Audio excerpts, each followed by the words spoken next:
Hey, it's Brandon. Sure is. Look, It's him. So far, there's no music. No music, but we are live. Brandon yelling in the background. That's the best song. Frankly, we've failed if that's not a show on its own already. If you ask me.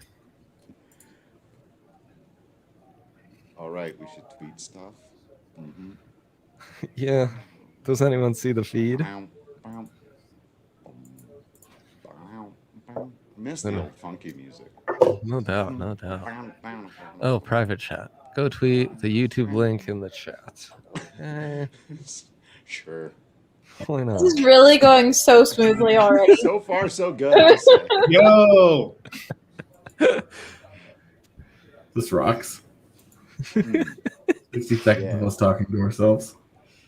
It's beautiful. And here we are. A special edition of TDSP, the Denver Sports Podcast, with this amazing crew of people. I assume we are on air, though I was promised intro music that never arrived. And before introducing... Wait, you guys didn't hear any music? We heard none of it. No, we were what the hell? clueless. I was jamming back here to some music. Allie, you have to have your camera on to be on this show. No. It's a rule. It's true. And before I introduce everyone, I got to tell you about Zoom Care and the ability to never sit in a doctor's office again. You heard that right. If you hate going to the doctor like the rest of us, check out Zoom Care. The one great thing we can take away from a pandemic is the ability to do more things from the comfort of your own home.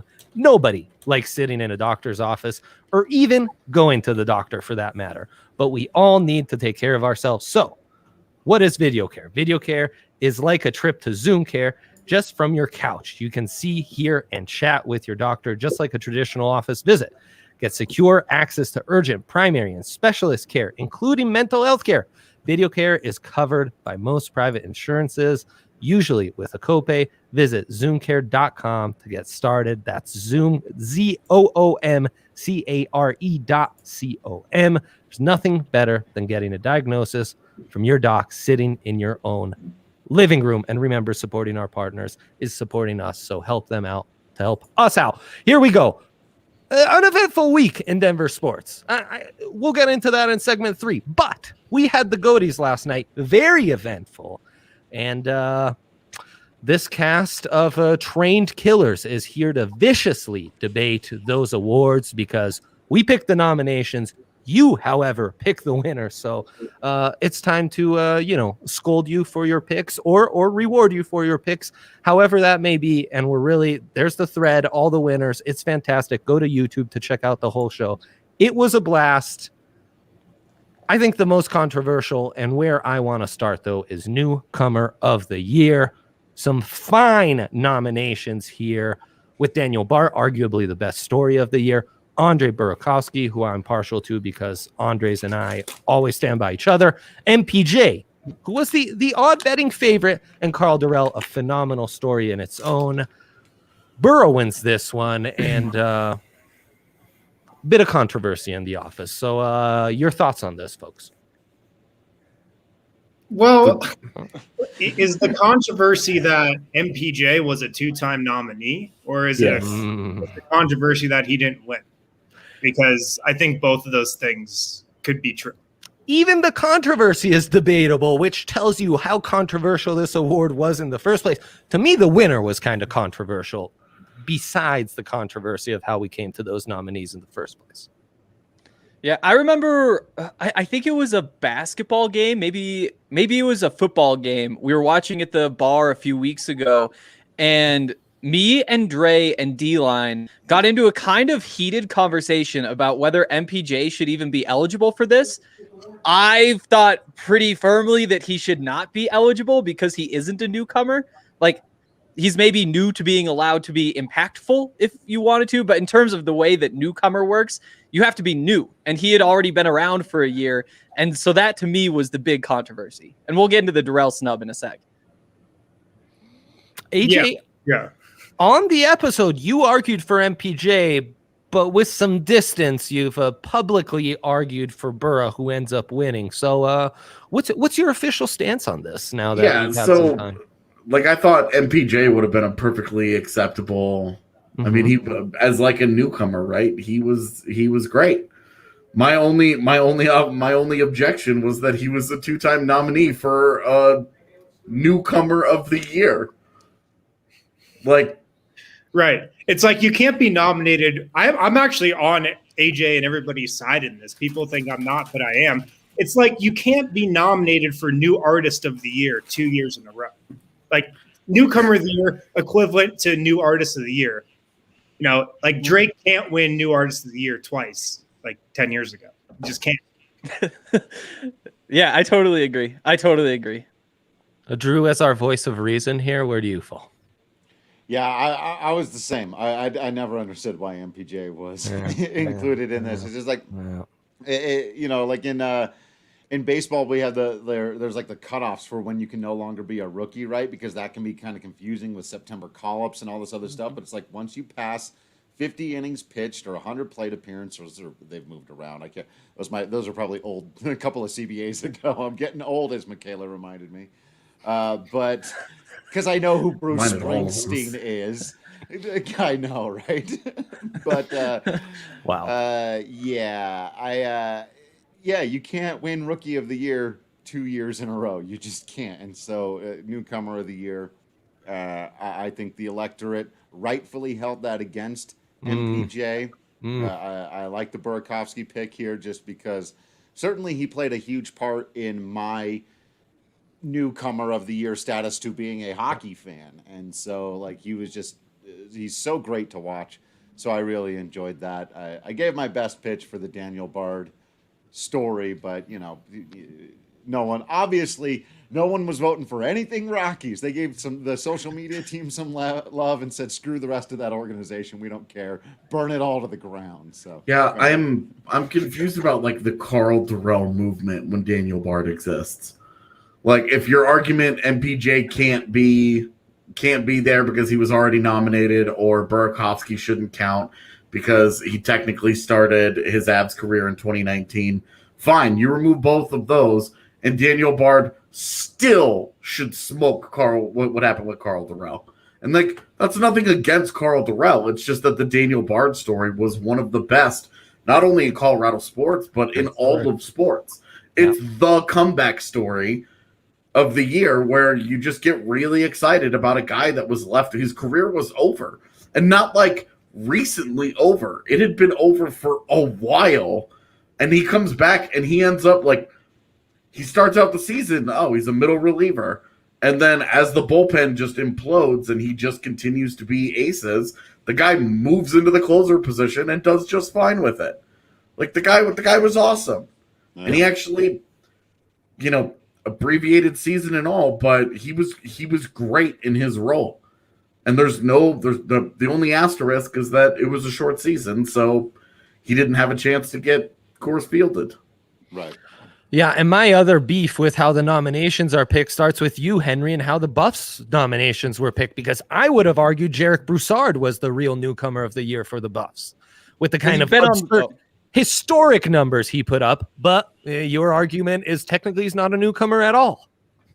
He'd been on the roster for 2 years, and that's my thing. And the Daniel Bard case, I think I know, and I said the same thing. Like, I don't think that he should have been eligible. But the Daniel Bard thing is a good argument, and I totally agree that he should be rewarded, and it's one of the great stories in Denver from the last year. At the same time, though, it isn't an award for most improved or best story. It's an award for the newcomer of the year, the guy who came in, and Daniel Bard certainly had a big positive impact. Carl Durrell, though, he took this team to 4-1. He took them to a bowl game for the second time in the last 13 years. It was too big of a movement, too much momentum with Carl for me to give it to a guy who played well, but I mean, it wasn't enough to change the trajectory of the season for Colorado. How many games did the Buffs play this year? Do we count the bowl game? Yeah. 5 regular season, 6 with the bowl game. And the Rockies played 60. I was gonna say So, I mean, 60 baseball games. You compare them, like baseball That's played less than half a season. Yep. Mhm. College football Third. played exactly half a season. Yeah. So that's fine.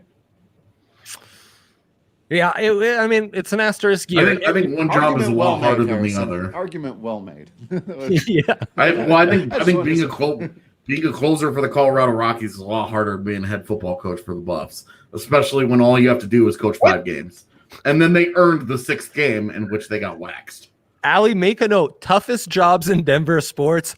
That's a phenomenal debate. Oh, it's for the gonna be a next conversation. Yeah. Holy cow! That I do one's think Colorado amazing. Rockies closer is among the toughest. Like Dude. that, because it's just the task in front of you is almost impossible.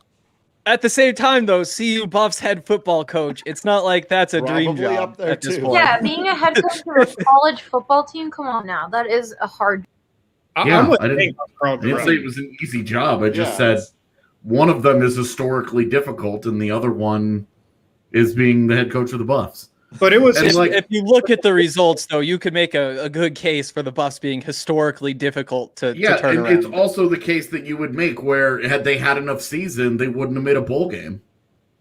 being a college head coach was Yeah. historically difficult this year, though. No summer offseason program. He comes into the job like nobody wanted Carl Durrell as the head coach of Colorado anyway. He was like the 7th, 8th choice. That also made his job easier because there were no expectations. A single win over Colorado State would have made the whole season a success for everybody, right? And unfortunately, we didn't get to see it go down. At the same time, though, Daniel Bard, it's again, he played half a season as well. He just as easily could have fallen off. And I would almost say that given what we saw from the Buffs playing with the best defense in the Pac-12, at least top 2, an offense that basically nobody could stop. You have one of the best running backs easily in the conference. And we were looking through the list yesterday after the draft pod. He's one of the top 10 returning backs in the country now. Like, so many good things were happening after 0 spring practices. Meanwhile, Daniel Bard, he was good, but Like Newcomer of the Durrell year, gets biggest credit. impact. He did a good job. Like what Daniel Bard did is something that you just don't see. Carl Durrell going 4-1 and then getting waxed in a bowl game isn't like a rare feat. Except for Colorado, it is. In the last 20 years, it is. Yeah, but that's okay. I mean, there's an argument to be made there. I like that we're debating the 3rd and 4th choices. If I can go back to the 1 and 2s, though, because to me, the MPJ Burakovsky, forgetting the oversight of nominating MPJ at all in 2019, was a classic peak versus longevity. Peak versus longevity debate that we have in Hall of Fame discussions. It's the classic like Terrell Davis over Curtis Martin type of debate. Yeah, I mean, I will tell you, had he not been nominated the year before, I would not have made such a public display of pushing for Berkey in that one award specifically. Because I think that was the only award where I was like, you better vote for the Avs. Because Harrison, newcomer of the year with the most memorable moments, I think we wouldn't debate. That is Michael Porter Jr. Well, you could also make a case that last year was Jeremy Grant. I mean, Michael Porter Jr., he had a big January. Yeah. He had a monster showing in the seeding round. Yep. 2 30-point games. Had a couple big games in the playoffs, but Jeremy Grant definitely made a bigger impact in the playoffs. So yeah, I mean, it's tough, but I think Jeremy Grant could have been the nominee. Yeah, that's a good point. And I know AJ, you guys on the Av side had plenty of debate because it wasn't just Berkey in the running, but Kadri and Donskoy for sure. Yeah, I mean, we had the Berkey versus Kadri conversation was actually pretty tough for us. And then what'd that come down to? Honestly, for me, it came down to production, especially in the postseason. Like postseason, the production in the regular season was pretty much right next to each other, but the postseason production, Berkey was like double Kadri. Right. Yeah, So- that's undeniable. And expectations, once again, right? Berkey, we didn't. He's kind of an analytics darling. We'll see how he works. Kadri was the big signing, and once you start to weigh those expectations, similar to what we've talked about with guys like Bard and Carl Durrell, then Berkey definitely gets the advantage. Yeah. Those are my guys. That's a big win for you and the Spinny Goal Hive, Drew. That's Very big. big. Yeah. Also, Very Kadri with the intangibles. Gotta love that. That Mm, brings it, man. no love doubt. for Josh Fuentes in this category, though. Just I was going to ask on the Rocky side, that was the other debate, huh? Was Josh Fuentes. we thought about it once. I'm once glad we you saw went the with Daniel nominations were- Barr. Yeah. Very, very glad you went with Bard.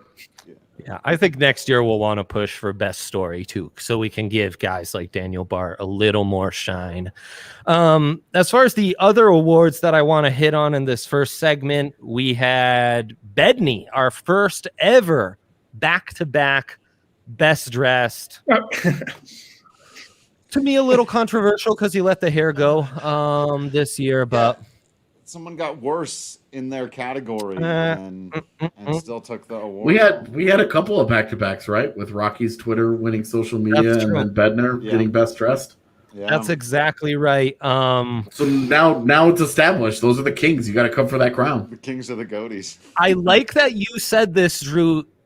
His best dressed has decreased from a year ago. And this, I think, is what really hurt Jokic in his nominee for Athlete of the Year, or the Avs in their nominee for Team of the Year. Not the same standard for the head coach. That should be noted. As AJ mentioned, Rockies repeat in the best social 2 years in a row. And as Drew said, that's the only love the Rockies organization got. Probably going to the right people, I would Yeah. say in this case. And no debate here. Quote of the year, with just everything surrounding the Jamal Murray moment. When was that? What game was that, Harrison? Games Game after six. Game 6 against the Jazz. Right. Can I say something about best dressed? Please. Please do. Somebody has to.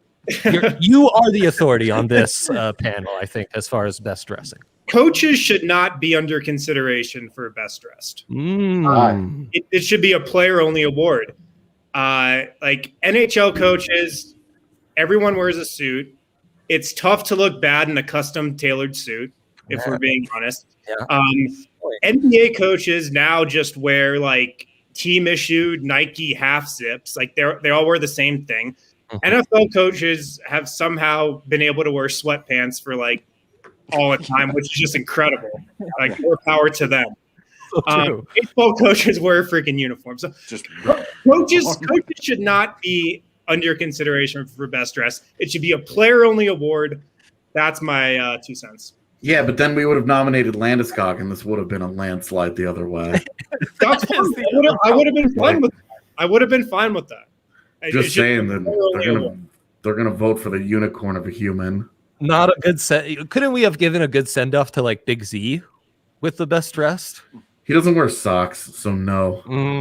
But see, now I'm starting to wonder, is it the problem with our nominations, or really us being the people in charge of the nominations? Because I don't really blame the voters for picking Bednar, even though, like, you look at that picture that we put up there, white shirt, gray tie, like blue suit, whatever this is. Congrats on putting that together. That doesn't impress. And you even said, like, is it hard to put on a well-tailored suit and make it look good? It is for Jared Bednar. He put on that camo suit and it was awful. Like, I'm not sure if we need to have a rule that says coaches can't win. That was I a take issue special with this night one, though. Like he wore that suit once in honor of whatever the special evening it was for. Oh, it was military appreciation night. still. And so he wore it for that. Like, he didn't like throw it on and be like, "Hey guys, can you see me?" It was was like nice. Woods camo and not like military camo. Yeah, I'll point out. Yeah, it was like a jacket. Like he's a good old boy from Saskatchewan, man. You got to roll with what you got. But what is he doing having that? Like, what you got shouldn't include a camo suit. He definitely just asked somebody to go get him a camo suit, and that's what they came back with. Oh, I'm true. officially petitioning for a worst dress candidate category next year, and it's all the specialized jerseys. We're playing right into it. It's all the camo for you, Hank. By the way, ladies listening, the man who just unleashed an "Are we the problem?" is still single. So I'm just like, those kind of insights are available on the market. And then we closed it out with your golf partner, Mark Moser, coming through with Justice Served on Best Call, Hank. Yeah, I like those categories. I think those were won by the right ones, and I'm glad we got to get into the newcomer. So yeah, before we move on to Athlete of the Year, where I think there's plenty to unpack, the good folks at DraftKings Sportsbook, everything is on the table with those people right now. Henry, we just added draft props. So I was prepping for the show, or I would have been tweeting about those ad nauseum right now. We have Deshaun Watson to the Broncos odds. We have all sorts of stuff to get in on. Our guy Curtis Blades is going to be in the main event this Saturday in the UFC. We've got Nuggets playing tonight against the lowly Cavs. We've got the Avs without a roof over their head on Saturday. If you're not in on all these games on DraftKings Sportsbook, I don't know what you're doing, frankly, especially when you can put in code DNVR and they will give you a first deposit bonus up to $1,000. As I said, it's not just betting. It's being able to get all this data, being able to get all the specials, the rumors on the draft, the rumors of where Deshaun Watson's going to land, adjusted odds on Avs to win their division. It is a blast. Download the DraftKings Sportsbook app now and use promo code DNVR to get your shot to turn $1 into $100 when you bet on any team to hit a three-pointer in any basketball game this week. That's promo code DNVR for new customers to get a shot at $100. 100-1 odds on any basketball team to hit a three-point shot only at DraftKings Sportsbook. Must be 21 or older. Colorado only. New customers only. Restrictions apply. Winnings paid out in 4 $25 free bets. See DraftKings.com/sportsbook for details. Gambling problem? Call 1-800-522-4700. All right, and we get into, I love that we had the little pods in the Goaties with us being able to debate these categories. And I think in the Team of the Year panel, AJ really said it best. The Avs had Game 7. They were up, and they couldn't pull through to advance to the Western Conference Finals. When you can't pull that off, you don't deserve to be Team of the Year. So I thought Team of the Year was pretty clear cut for the Nuggets. And again, go check that out on YouTube where we break all that down and have a fun debate. But Athlete of the Year, I think, not just with the winner, but with the actual candidates we had, we can get into a lot more. Of course, the candidates were Nathan MacKinnon, the star center for the Colorado Avalanche, Garrett Bowles, who had just a tremendous season and one of the great bounce back stories, I think, this decade in Colorado sports. Jamal Murray, who we talked about, great quote and just some incredible moments in the bubble in the NBA, and Jarek Broussard, who does get his dues here, Henry, even though I would have had him in Newcomer of the Year as well. I thought it was a bit of an upset to see McKinnon win this one. What were your reactions, though? I think the right guy won. I didn't think that it was really all that close given the candidates. No offense to Jamal Murray, but there was also a regular season that took place.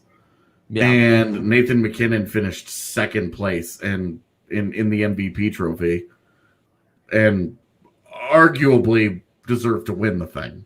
So I think that was and look, Jamal Murray was amazing in the bubble, but you compare their regular seasons, and Jamal Murray's not within. He's not even the same zip code as what Nathan MacKinnon did. Right. And I think the Jamal Murray argument is probably that his peak in 2020 might have been higher than Nathan MacKinnon. Maybe MacKinnon was at a super high level for obviously longer than Jamal Murray was over the entire season, but at his peak, Like Jamal Murray was just like incredible in the highest leverage situation in the NBA playoffs, and taking a team on 2-3-1 comebacks. I mean, there's never going to be a better story in the NBA playoffs ever than that, probably, unless the team comes back from like a 3-0 comeback twice. Being at the forefront of that and just like the most ridiculous comeback twice in like an NBA playoff series, that's his argument probably. I mean, Nathan McKinnon, they played 15 postseason games, and Nathan McKinnon scored in the first 14 of them. He was leading the postseason in scoring. Like, he put himself in a conversation with Wayne Gretzky with what he was doing in the postseason. So, performing in the highest of leverage situations, Nathan McKinnon also did it. So, I think, McKinnon winning it. Yeah, like I think that's probably what pushed McKinnon over the top, is that the regular season he smokes Jamal Murray, but both of them were absolutely exceptional once the playoffs started. Yeah. Once the spotlight really got put on them, they both went ballistic. Yeah, I guess you really get into some of the like regular season. Only so much of the regular season was played in 2020, you know. Yeah. Right. And then, you know, quality of opponents, the Avs kind of got, you know, an easier look in round one where he could kind of feast and pad some stats there. Imagine if it worked that way, like in the Oscars or the Grammys or something like that. If like the first third of your movie like just didn't count. It's like, no, he played that part of the season in a different year. It's like, just like, it's kind of one of those weird, interesting things we do when we're trying to like cut the year off and be like, no, we're only counting this stuff that you did. Right. But it's way more important stuff. That's the thing. Like, the playoffs is just so much more important than the regular season. That's the thing, right? Yeah. Not even 50 points is a lot. Yeah.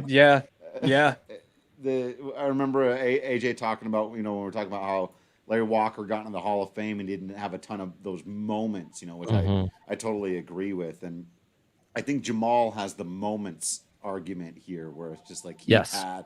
As great as McKinnon was, it was like the games they were winning, they were destroying people. And then the games they lost, it's because they just didn't have enough warm bodies, right? Whereas the games... It's weird that it would be held against Nathan McKinnon. Totally, right? The utter destruction of another team in the playoffs. Right. Like that, they back-to-back Braziled an NHL team in the postseason. Right. But... It is that they needed all of those 50 points from Jamal and every like ounce of his emotion. So the moment just felt bigger because there's no moment in an 8-2 waxing. Yes. Right. Yeah. But no, McKinnon should have won this, but Jamal had those moments, man. I think when we look back on this year, right, when the documentary of Denver sports is made at 2020, like the Jamal moments. But when we make that documentary, those Jamal moments will stick out in people's minds more than any moment from McKinnon. Yeah, they were like more dramatic. Jamal's moments were more dramatic, and AJ said McKinnon was in, you know, the conversation with Wayne Gretzky for what he did in the playoffs. I mean, Jamal Murray was in the conversation with Michael Jordan for what he did over games 4, 5, and 6. Yeah. He dropped 142 combined points in those games. Only Jordan and Jerry West have dropped more. So, like, that's the kind of conversation Jamal Murray was in. I would also say, though, the consistency helped because it was every night with McKinnon. And you say, oh, over games 4, 5, and 6. What the hell happened to the first 4 games? Like, you know, like they also got played. He was also in those games. And where McKinnon was also in those games, you know, if McKinnon gets an extra 3 games against Arizona, who knows what his statistical profile ends up looking. The guy might have led the postseason in scoring and only played 2 rounds. As it was, he ended up, I think he ended up 5th in postseason scoring, and he played 2 rounds. Yeah. Also, while we're talking about stats, I think it's worth pointing out Jarek Broussard. He outpaced Colorado's Yeah, he did. He outpaced Colorado's only Heisman Trophy winner. The only player ever in college football history with more 100-yard games consecutively to start a career is Adrian Peterson. There was only one player in all of college football, Group of Five, Power Five, who had more rushing yards per game than Jarek Broussard did this season. He's no slouch in this conversation, because on top of that, the Buffs had the second best finish they've ever had in the Pac-12. Again, shortened season, all of that. But while I do think that Nathan McKinnon is the winner here, Jarek deserves a little bit of credit for all that. Victim of the short season, because if he had done that across 12 games, dude, we'd be freaking out about it. Like, the whole country would have lost its damn mind over a guy with that kind of production. 100%. The only other thing I'll say about Murray, and something that's also super impressive about what he did, he played pretty much the same amount of minutes in the playoffs that LeBron did, despite LeBron playing 5 more games, which is like ridiculous. The load he had to carry. That's insane. Yeah, and I think it really did come down to the moments. There was a gravitas, a weight to what Murray did, while it was just like consistent dominance from McKinnon.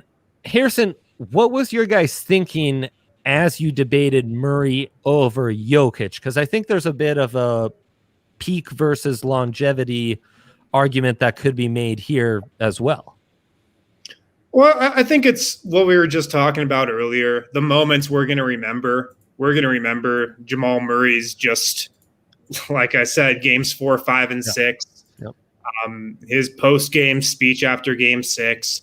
We're going to remember that more so than Jokic's just unbelievably consistent play throughout the playoffs, however right or wrong that might be. Like, Jokic was the Nuggets' best player in the playoffs. He was better than Murray over the 19 games that they did play in the playoffs. He was better in the regular season portion that fell in 2021. He was just better. But the moments we're going to remember, the highlights that are going to be shown, it's going to be Jamal Murray. So he was the star of the bubble. He just was for those moments.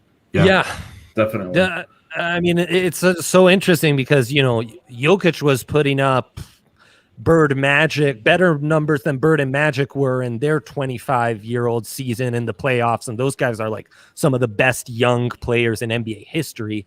And then closes out 2020 by averaging a triple-double. So, like, the tail ends of Jokic's 2020 are insane. But I think what, in my mind, promotes Murray over McKinnon and over Jokic is like Murray hit a new peak. He didn't just hit like a next level. He like upped his game like 2-3 levels. While, it sounds spoiled, but McKinnon and Jokic, it's kind of par for the course, same as usual. We've seen this all before. So I mean, fair or unfair, that's how that broke down, though. And yeah, moment of the year. How did that come out? Were you upset that Larry Walker didn't win this, Drew? Yeah. Okay. So this is one of those.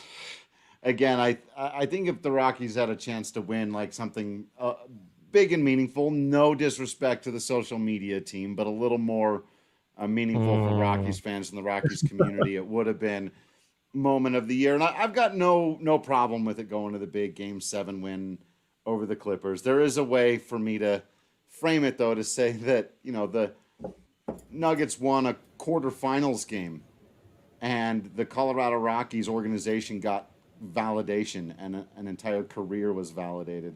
The very first member of the organization in any capacity, no manager or front office, nobody who just like put on a uniform for half a season and hung out. No member of the Rockies has been enshrined in the most difficult Hall of Fame in all of professional sports to get into, that it came down to his very last opportunity. He's either in or out. That's the equivalent of you're down by 3, but the bases are juiced and someone hits a walk-off grand slam. Like, that just almost never happens to get in by the small number of votes that he did. I do think this is a bit of a toss-up. When we do the documentary years from now, we'll talk about both of these things. But the Larry Walker, like, it's a massive moment for him, for baseball, for the Rockies organization. And I know it doesn't bring that, like, just immediate catharsis of how good you feel when your team wins a game. And ultimately, sports at the end of the day are about winning and losing, and I get it. But I do think there's a handful of things in sports that are just a little bit bigger than wins and losses.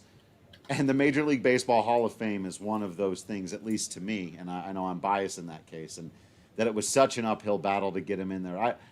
I won't say I was disappointed, because I think this was a very deserving moment. But I think it's just being I think it's sad that because the Rockies are in such a terrible state right now, that moment maybe just isn't getting the kind of love, or maybe even people aren't able to feel the joy about it. And maybe that's even sadder than anything. Not that it didn't win, it's that people couldn't even bring themselves to vote for it because they're just so pissed at the Rockies right now. And, like, that's what sucks. Yeah. I think Drew hit the nail on the head. Yeah. If there wasn't so much bullshit going on with the Rockies right now, For sure. that moment would have been celebrated a lot more. And look, the first Rocky to ever go into the Hall of Fame, that's major. Yeah, it's huge. That's absolutely major. That's huge. So I think Drew's onto something there. I mean, Game 7 over the Clippers was big. The 3-1 comeback, and also because if you guys remember, the Clippers were the favorite by a lot of people to win the NBA championship last year. It wasn't the Lakers at the start of the season. It was the Clippers. I picked the Clippers to win the championship last year. So that's a big thing that Nuggets have going for them. But I'm with Drew to an extent there. Yeah, definitely the most, like, not just joyful and gratifying moments and kind of at tail ends of the year, but like legitimizing moments. Because if you're a Rockies fan, it didn't just come down to this one day. This was like a fandom in the making leading up to this moment. And in a similar sense, the Nuggets winning Game 7 felt similar. Like, how much suffering have I been through as a Nuggets fan and lost all hope when they're down 3-1 to the favorites to win the title? And then Game 7 was like a fever dream. They just blew them out. It was like, is this really happening? It's like a victory parade. Yeah, the Nuggets got away with it over the last 5 minutes of that game, which was wild. Incredible. So both were like, wow, it was almost worth suffering the last 30 years for this moment. I almost would have loved a co-winner for this one, because both really meant a lot more than what they are on a tweet, Yeah, the Larry Walker thing, like Harrison said, it's the first time ever that a Rocky's gotten in. It's like a high watermark. But at the same time, this is only the second time ever that the Nuggets made the conference finals, right? There wasn't anything in the 70s or 80s I missed. So even though this wasn't first ever, you're also matching that high watermark. It's not like this isn't some big deal that's happening on this side too. And I do think that it's a toss-up and probably the toughest decision I had to make. And I did give it to the Nuggets just because it was something that was on the court. I could watch it, and I guess I could have watched the Larry Walker thing, and in hindsight, I really wish I did. Everybody else really enjoyed it. But we had a great time. I think that goes into the moment thing, though, is that the Rockies fans who watched, I bet that was huge. I remember seeing the videos at Blake Street Tavern. Everybody's watching Nuggets Game 7. And it kind of sucks that that's how it happened. But in terms of the moment, I think that carries just a little bit of weight, too. I think that this is it sucks that I keep coming down on, like, not the Nuggets side, because it sounds like I'm constantly against them. It's just that the weight of history is not with the Nuggets here. It was a great moment, and it was a great moment for a franchise that's accomplished almost nothing in its existence against another franchise that's also accomplished almost nothing in its existence. Like, it was two franchises that have frankly been kind of pathetic over their lifespan. And it was like a featherweight fight. And we put all the importance on it because the Clippers, for the first time ever, felt like the Lakers. And when they were up 3-1 and all the talking they did and all the yapping, and it was obnoxious. And to punch the bully in the mouth and then stand over him like they did at the end of Game 7, just as a lifelong sports fan, that's a gratifying moment. And you know, as a sports fan, you almost never get that moment. It's so rare. But the Larry Walker thing is history. That's forever. Like, that's like the Nuggets won a game to advance a round. They didn't get to the finals. They didn't win the championship. They got out of the second round. Like, Yahoo. You know, like, it's a big deal for the franchise, but historically speaking, it's a footnote. It only mattered because they came back from 3-1. That's the only reason it'll be remembered outside of Denver, was because of the back-to-back 3-1s. Otherwise, like, Larry Walker getting into the Hall of Fame, that's, as Drew said, that's the hardest Hall of Fame to get into. Yeah. And it took years of fan-driven, like, boots-on-the-ground work to build up to this. You know, all of the work that people did in trying to win over old school baseball writers who just didn't respect Larry Walker for whatever reason. Best exemplified by Peter Gammons going on national television, like the morning of, and saying, "I regret not voting for him. Oh my God, I hope I'm not the reason that he doesn't get in, because I had some asinine reason at the time of, well, he didn't play enough because he was hurt too much, that it could have forever tarnished Larry, could have forever cheapened Larry Walker's legacy." Like, it came down to 6 guys that they were able to win over the course of a decade-long process. They ended up they pushed just the 6 guys across. There was so much history, and there was so much, like, the Coors Field bias and the Walker bias and the Colorado Rockies. Like, league-wide, it will not be viewed as a validation of the Rockies as a franchise. It'll be viewed as a validation of Larry Walker's career. But for all of us who have followed the Rockies and all of us who have followed all of this, it was a total validation of our mere existence. So it meant everything. It meant everything. And I think that it sucks that it just got buried because everybody's pissed at the Rockies. And, like, rightfully so, of course. Sure. But to not be able to separate those two things and give, I think, Walker the proper historical due, I think that's a bummer. It's a good thing it's just a goatee. He's forever in the Hall of Fame. And that's a good way to put perspective on things, AJ. A reminder that we are presented by Breckenridge Brewery.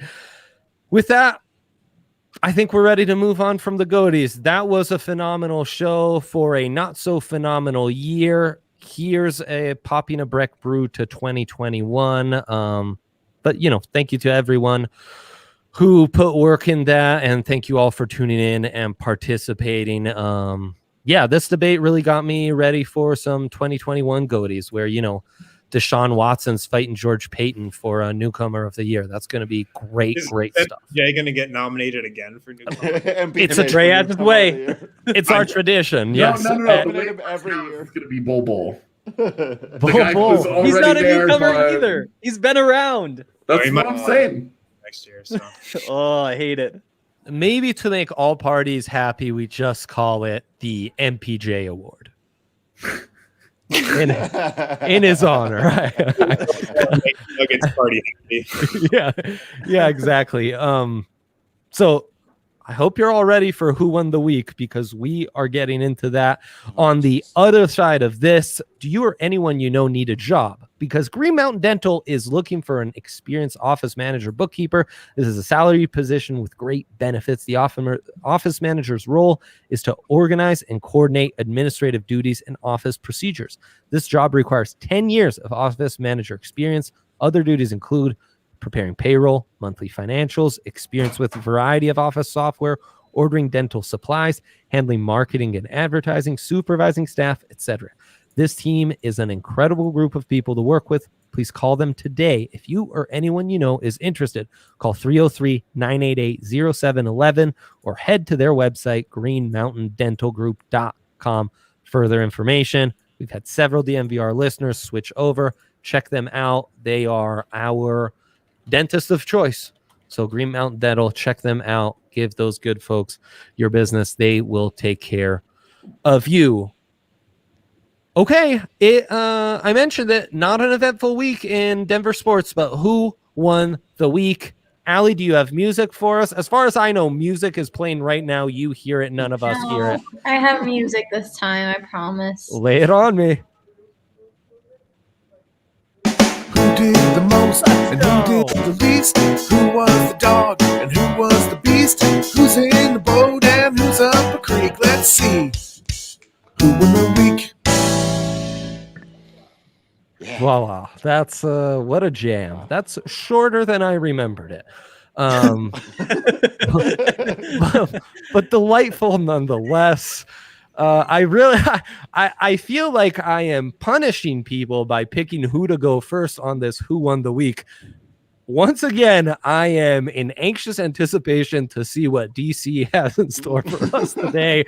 It's been like since DDSP started, he's had nothing to win the week with his beat. So we'll start us off with AJ, so Mr. Kreisman can prepare for something.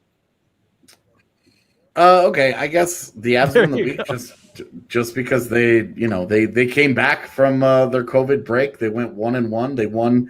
They split in Vegas against the best home team in the league, and they're getting ready to play outdoors, and they're getting up to 5 regulars back tomorrow, including, as everybody has been shocked to learn, Sam Girard. So Makar, Jost, Calvert, Landeskog, Girard, all potentially coming back tomorrow. The Avs win the week. They won games. They got healthy. The Avs win the week because they played hockey, and they're going to play hockey. Many arguments to be made. Is that your argument, Drew? Because Allie didn't start the timer on that one. I was going to say, solid argument. I do not mind that at all. Harrison, I think your task is a little harder because these Nuggets, but I know there's a couple angles you can pick here. No way, his is easy. Oh, okay. Go ahead, Mr. Wind. This is going to be a runaway for the Nuggets this week. Nikola Jokic won the week, voted in as an all-star starter. Ooh. This is a massive deal. This is a massive, massive deal. First Nuggets starter in the all-star game since Carmelo Anthony in 2011. First time Jokic has obviously been voted in as a starter. Wow. Third year in a row, he's been an all-star. And it's unbelievable. It's unbelievable. This is the same guy who was being brought off the bench his second season for Jusuf Nurkic. His rise is unbelievable. And being an all-star starter, that's a huge deal. A huge deal. The 5th most fan votes in the entire league. That's unbelievable. And a happy birthday to him as well. Nikola Jokic. That's a tough one to beat, Hank. You too. I don't know if you have the easiest task at hand here. Oh, well, I do. Because good. While all the other teams in the NFL have been making mistake after mistake, going after Carson Wentz, going after Matt Stafford, the Broncos have sat back. They've bided their time. The odds keep improving. The options are narrowing down. Some sports books who will remain unnamed on this show are saying that the Broncos are plus 150 favorites to land Deshaun Watson, one of the best quarterbacks in the entire NFL. That means they won the week. There you go.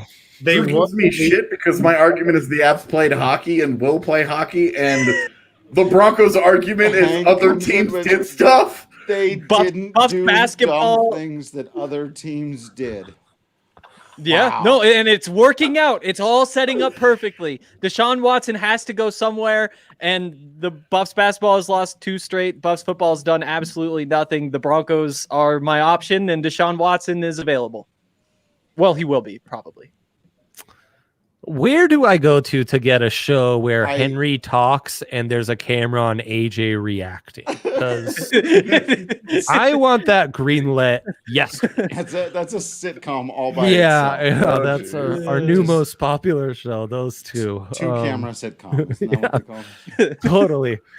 So wow, the Avs for getting healthy, not playing hockey, but kind of playing hockey. Nikola Jokic for just being amazing.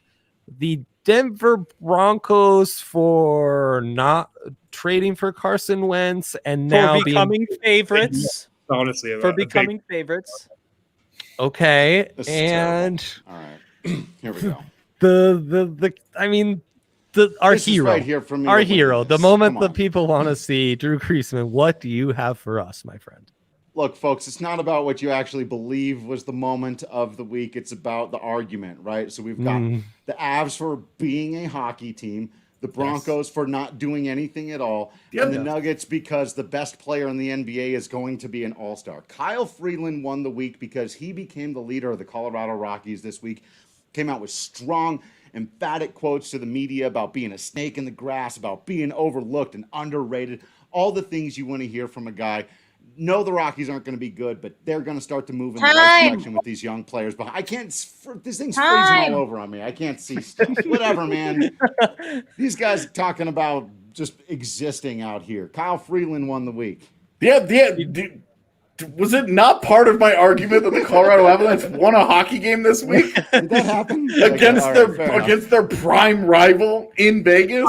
I am glad Kyle Freeland is going to try this season. Yeah, I'm He's going to put it really hard, Harrison. Wow, I'm glad that Kyle Freeland is emphatic.